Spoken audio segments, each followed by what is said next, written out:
This is Nietzsche-Thus book Zarathustra. We're still in part 1, and we are in section 16 on the love of the neighbor. So in this section, kind of what Nietzsche does is he kind of does unfold the idea of love for a neighbor or friendship. He did have a previous section here about friendship, which was on the friend, which was the one couple before this one. So friendship or on the love of the neighbor. So if you recall, in the Bible, Jesus said how most people say that you should hate your enemies, but Jesus said to love your enemies and have and Jesus basically said that we should love one another and love God.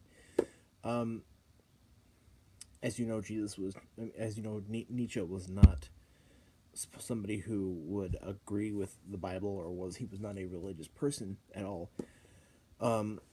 So this is, like I've said many times, this book is in a way the atheist's manual, I would say.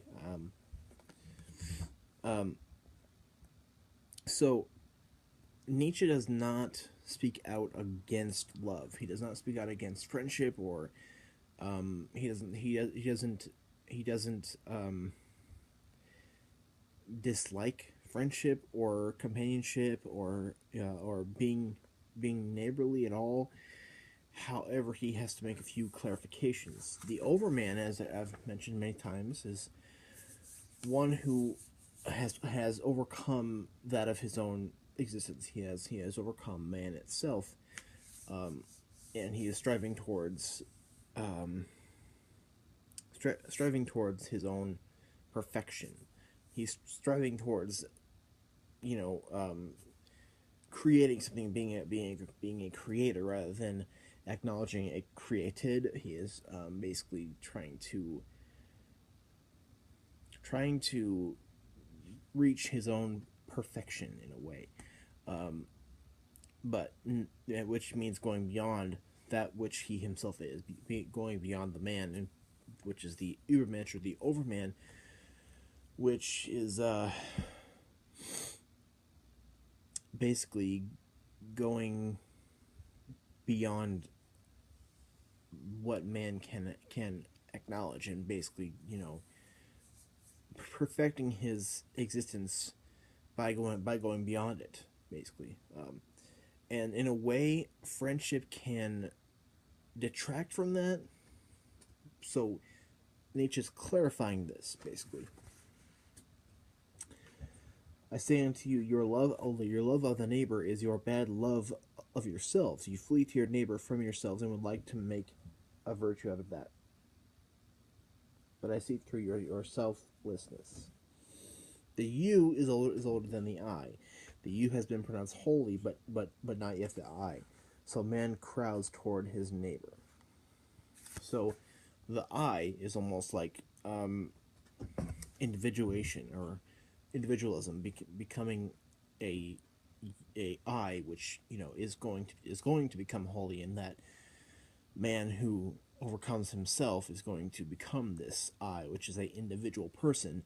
And in a way, friendship or being neighborly can mean being lumped into a group of people who are conforming and acknowledging a created. So in a way, friendship can, or being neighborly can, end up being a bad thing for the overman.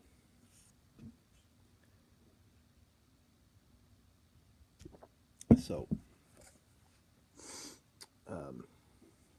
higher than the love of the neighbor is the love of the farthest. In the future, the higher yet than the love of human beings, I esteem the love of things and ghosts.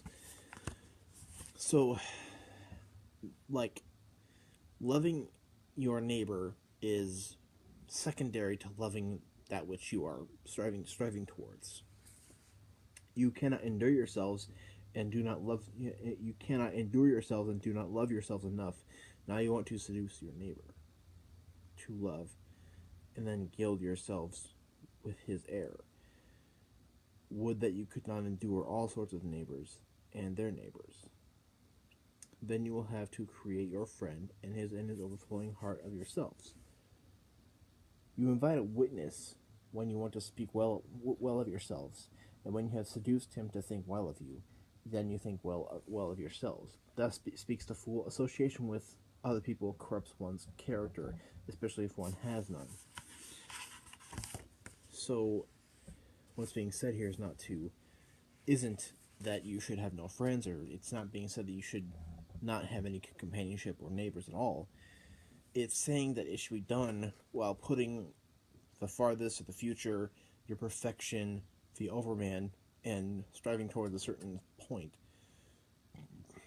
and that your individualism above any kind of neighborly love. And you should, basically what he says is that um,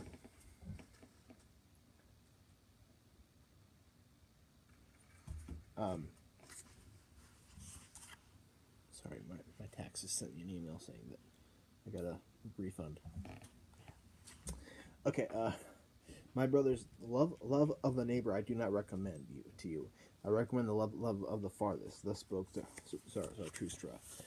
So, like what's being said here is that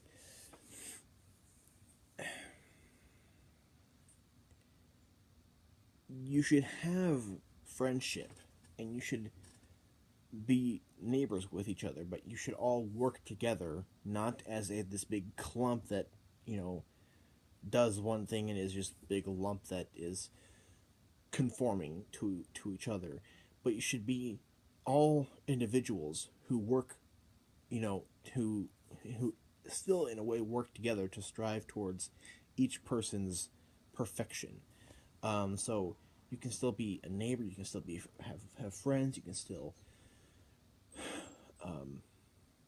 do this and do that with people, but you still have to keep your individualism at a higher point above that, basically, because basically the overman and overcoming yourself, and being a creator rather than a created, rather than acknowledging the created, is prior to any kind of conforming friendship which lumps you in together with somebody else, which is basically what part of what man is. And thus, if you want to kind of have any peace or have any sort of happiness, you have to overcome man. And I'm not saying that happiness is the overman. Happiness is a different notion which Nietzsche does look at in different works, this one included. But that's kind of the whole thing. That's probably the best way I can explain it.